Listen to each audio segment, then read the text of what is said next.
Hi family, thanks for watching. So this video is our bee journal entry number 102.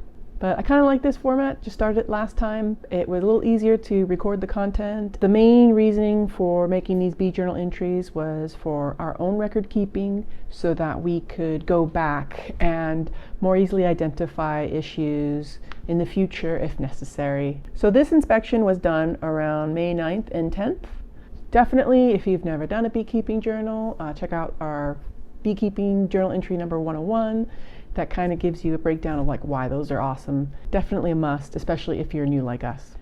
So jumping into the apiary overview. The apiary seems to be doing pretty well. Plenty of activity going on in the hives. There were still a lot of dead bees in front of Purple, and I didn't really think to try to clean it up from the last inspection so that I could verify this inspection if there were more or less bodies, but more on that later. No ants, which is awesome because I forgot to put the diatomaceous earth down and around the yellow and green hives that we recently moved. Weather conditions were really nice and warm. It was about 95 or 35 degrees Celsius when I did the inspection, which is kind of ironic because today it is gloomy and raining and as you can tell, very cold. I even had all these grand plans of finally planting my garden for the year, and when I saw that the evenings were going to drop down into the low 40s or like around 10 degrees Celsius, it was like nope. So I put everybody back in the greenhouse. The cool thing is when it's this cold, I don't have to worry so much about swarming. So the weather for the rest of the week is supposed to be cold, and then hopefully by the end of the week, come weekend, it will warm up and I will have time to get back into the hives and do another inspection. So Purple Hive. Before I jump too far into Purple Hive, I again took multiple days to do this inspection, 2 to be specific, and had recorded everything on the first day, and for the life of me that I can't understand why, I deleted all of my videos, so I only have what I took off of my phone to share. When I was doing my inspection with Purple Hive, I was originally quite concerned because all of the brood frames were erratic and uneven, suggesting that they were laying drone and not actually healthy bees. I had a very interesting experience happen. I found Purple Queen at the very end of my inspection, went through the whole thing and found her just kind of on the box, and took it upon myself to start marking all of our queens this year. Springtime is the best time to be marking your queens because God forbid you make a mistake, you probably have a higher probability of being able to replace her and still have a healthy hive. We bought this queen catcher, I guess, several years ago, and we're always too afraid to use it. I was having some troubles remembering how the thing worked, and I couldn't get this door to pull back. So as a result, when I marked her and I was pulling the door back just slightly, I got a bit of paint on her wing and was kind of freaking out that I had damaged her and had done all this effort for naught. When I went to go finally open it up, she flew away on me, but I really lucked out because she just flew back into the hive, and because she was marked, I was able to quickly see that she was there. So I went ahead and closed that Purple Hive and didn't mess with that anymore. Food stores as well too were quite erratic, so they had plenty of food to take care of themselves. It was just sporadic. Now temperament was the part that surprised me the most, because the temperament was amazing. In fact, I had forgotten to start my smoker when I went out there to do the inspection. So as far as whatever was ailing the hive before that was making them so spicy from the last inspection is completely resolved, and they were super happy campers. The population had decreased a lot.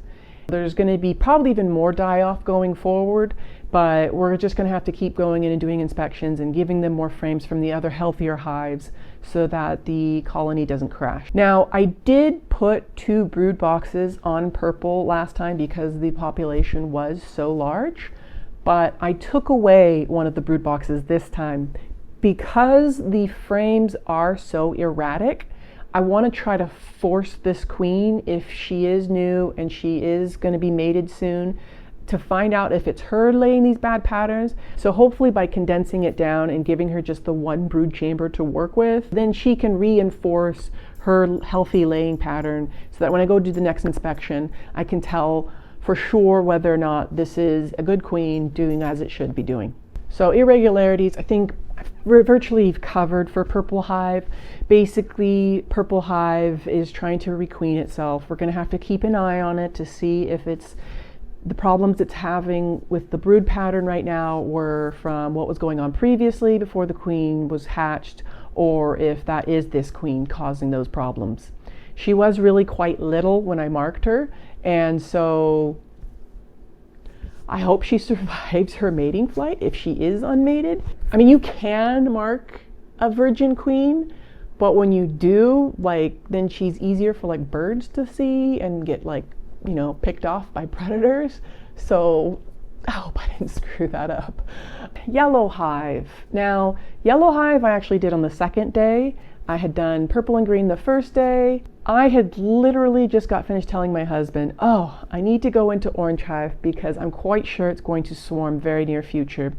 And as I'm telling him this, as we're standing in the garden looking at the hives, we watch yellow hive swarm, which was absolutely gut-wrenching for me. Yellow hive is our flow hive. We spent a lot of money on it and we've never been able to successfully get that going for a plethora of reasons. And I was so excited that this was going to be the year that we were going to finally get to see the flow hive in action.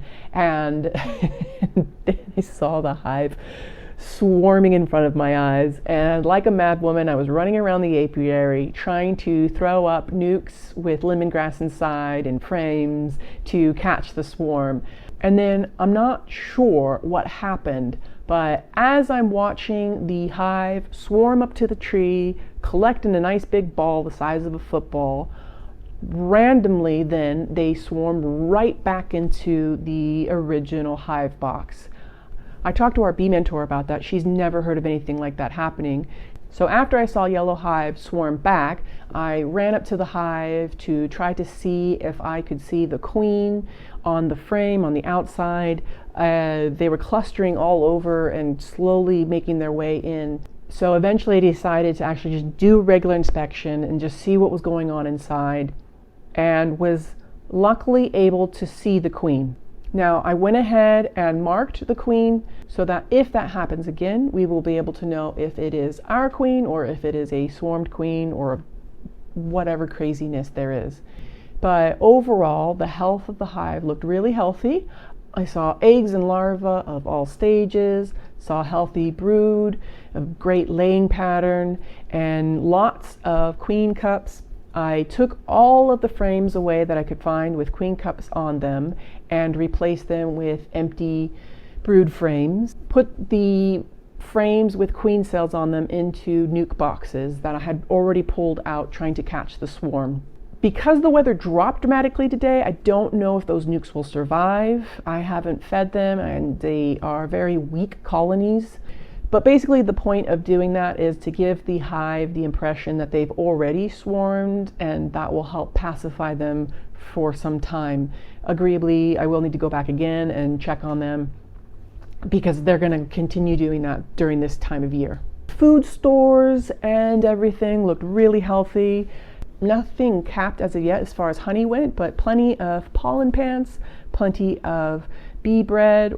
Temperament, the hive was actually really quite calm considering how crazy and upset I was. They were definitely in a better temperament than me. Population was extreme. And I was able to finally put on my flow hive. So we shall see how that goes. I re-waxed some of the cells, even though we've done that in the past. Try to encourage them to go onto the flow hive frames and use that as their super. So basically this hive has 2 brood boxes and a flow hive as its super. Okay, so green hive. Green hive was one of the hives that was affected by the ants as well, and I'm so amazed at how well it is doing now that we got that problem taken away. a healthy hive can combat the bugs that come in to a degree, I think. But with the amount of ants that were on that hive, I was struggling. Even for a very full and healthy hive, you know, there were still issues with too many ants. So that's something to definitely for us to remember in the future. I did not see the queen on green hive. I did see a few frames with just like a couple of queen cups. I don't believe I saw any eggs inside of them as of yet. So giving them that extra brood chamber during my last inspection kind of helped them fill it all out. And as they did, they filled it out nicely, had good laying pattern. I saw eggs, I saw larvae of all stages, I saw nice clean brood. Regarding food stores, I saw honey, nothing capped, saw them all over the top super. Temperament of green hive, like I say, it was just perfect. Complete change from before. The equipment, because I did see bees all over the super that was in there, so green hive had 2 brood chambers to begin with and a super divided by the queen excluder. I went ahead and added another super on with fully drawn out comb so that they can start putting honey into that one too. So overall, everybody's looking good. I think I managed to rescue yellow hive. Purple hive, definitely going to have to keep an eye on and see how it develops. And green hive, I just want to stay on top of and make sure that I keep giving it enough space.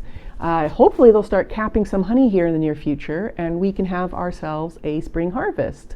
So in the future, I'll try to focus on green hive in the next inspection and make sure I can find that queen and that I can mark her. I will keep an eye on the stores of the flow hive on yellow hive to see if the bees are accepting it and laying and putting their honey into it. And for purple hive, I will pay attention to the laying pattern, see how that is doing. I may add back the brood chamber if it's showing positive laying pattern, otherwise we might be requeening it. So that will be everything that we have gone through for this inspection. Okay, I've got to go, but thanks for watching and please like and subscribe.